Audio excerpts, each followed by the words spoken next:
So my name's Doris Tootless. I've been a resident here for 25 years. I have to stand up. Okay. And I'm part of a committee. Candy Anderley, Terry Green, Richard Hawks, and Delinda Smith happens to want to be in Austria instead of here.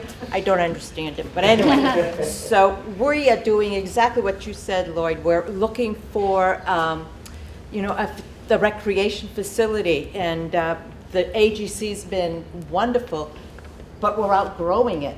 I mean, when we started 10 years ago to play pickleball, there were a handful of people playing. Today we have 135 people who are on an app just to find people to play with and set up some playing times. And over half of those are Carabassa Valley taxpayers. And we use two parts. We set up 2 courts. It's outlined for 2 courts. And that's about half of the open space in the AGC. And on the other half, we have basketball players, rollerbladers. We have kids kicking soccer balls. We have a track, people walking the track.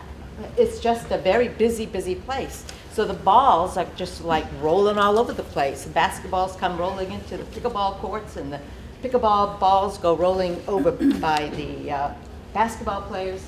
It's not the safest situation. And so what we hope to do is add on to the back of the AGC a big enough space to house 3 more pickleball courts, so that you move us out of that big general area and you can have more room for all the basketball players and all the other things that they're doing over there. I mean, it's wonderful to see all the activity that happens over there.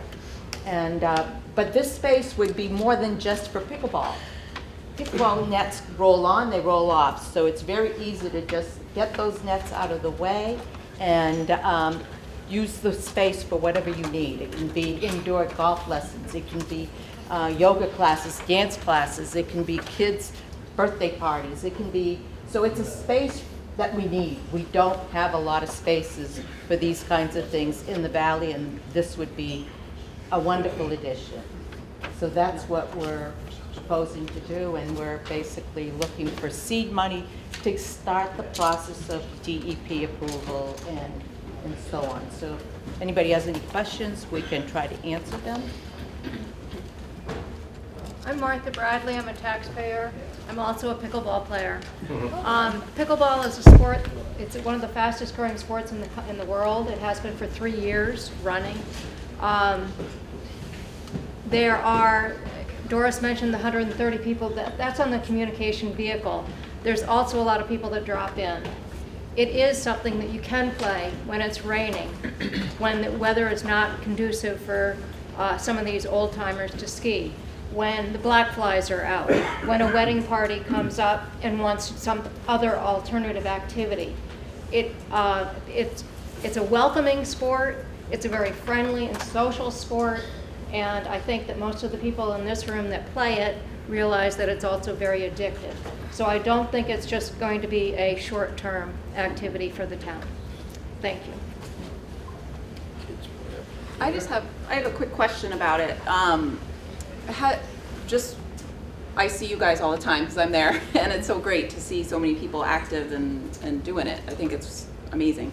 I'm wondering though, like, instead of spending that money in the space, like if we could repurpose other space, like Carl, I don't know, for the fitness center, like those racquetball courts, like has that ever been looked at for pickleball courts? I mean, since they're not even being used, yeah. Or I think that I don't know what the diameters are.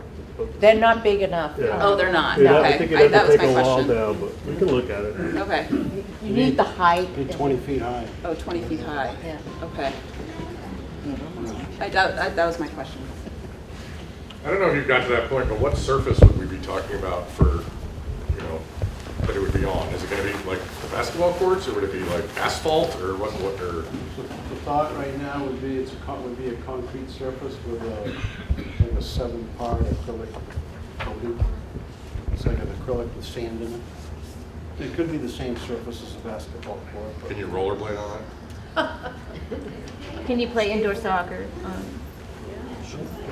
Yeah, sure, No, I absolutely. mean, I asked seriously because I know you can't really rollerblade in a basketball I court think because if we you'll got, ruin it, but I think like, if we continue with this process, we would do more research on it. got it, okay. Thank you. Yeah, and what's in the AGC is a very interesting surface. You can rollerblade on it and play floor hockey. In terms of the soccer, that would be a good benefit of this particular addition because of the structure with the lighting and the setup in the ceilings and the metal doors and so on. The damage has been pretty substantial from sports such as, indoor soccer and when baseball early season comes. So, those are other things that you could definitely take into account. You could drop a batting cage in there as well as have a simulator for golf. We utilized the simulator down at the Sugar Bowl. I'm sure that would be a very popular place as well for people to utilize that. I was just pulling up, I have a spreadsheet of statistics for the users for the year, and your statistics are right spot on. Right now, we're roughly at about 9.9% of our revenue is pickleball. It's picked up in the last year. The start of the season, our revenue for new members for taxpayers has gone up a little bit. So there is a keen interest. Last year, we had 58 hours a week of pickleball that we had open to the public. Just drop in. It wasn't anything particularly scheduled. I think that's a huge benefit where people know that they can come to the community center, rec center, and interact with all ages. We have the after-school kids that play pickleball. So, there's definitely looking long-term at any type of addition. There's multi-purpose, should always kept in mind for our comprehensive planning so that we can change things up.